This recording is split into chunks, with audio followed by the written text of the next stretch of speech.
klinepasan pusaka Kyai Dipa Senjata dening Sang Wibisana satemah wangsul dados sipating mega ingkang Rama seda dening Kyai Dipa Sanjata pakaryanipun Raden Gunawan keparet.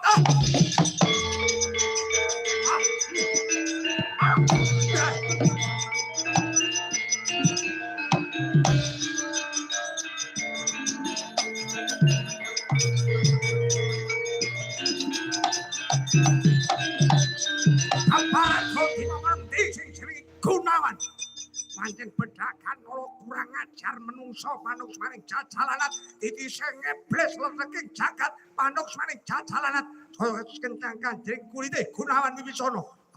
Ampun seru-seru dina niki Gunawan niku pun tukul telu teng mriki. Kok tukul telu piye? Siji Gunawan rombongane Pak Agung Son. Loro niki wau rombongan Son ngen panggung liyane niku ya ana sing jenenge Gunawan wau mriki tiyang. Telu niku dalange niku ya Gunawan. Ning keparat kabeh mboten.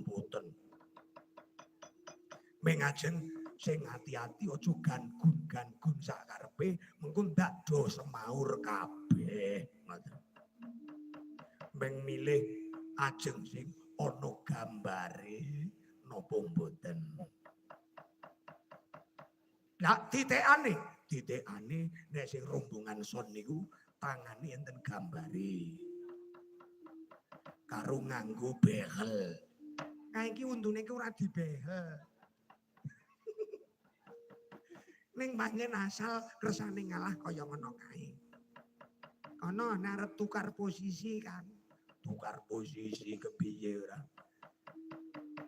Banjur Raden Gunawan niku tasih kepernah mbah sampeyan ki ambak.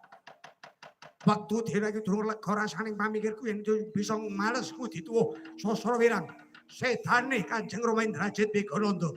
Ana ngendi bedakan Narasi Gunawan Wibisana tak tugel ndase kang bal-balan wadya bala biku kumpur.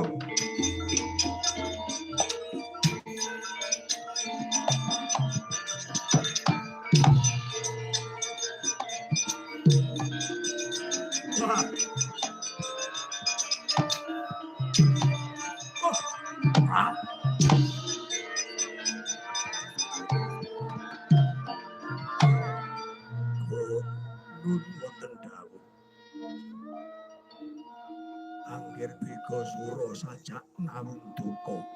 Waktu dina kita pelapati tindake dawana wadya bolong bikukum supaya nyaketi tindake Anggir bega sura nanging yen to cedhak dahana aja nganti ngawestarani kowe dateng sendika Gusti Patih. Muga ora kesandhuh rada kecentu sing tawang bisa kelakon gawe wales patine wong aduane iki kula dherekaken mangke kula biwarakaken dhateng wadya boleh dikutung Gusti.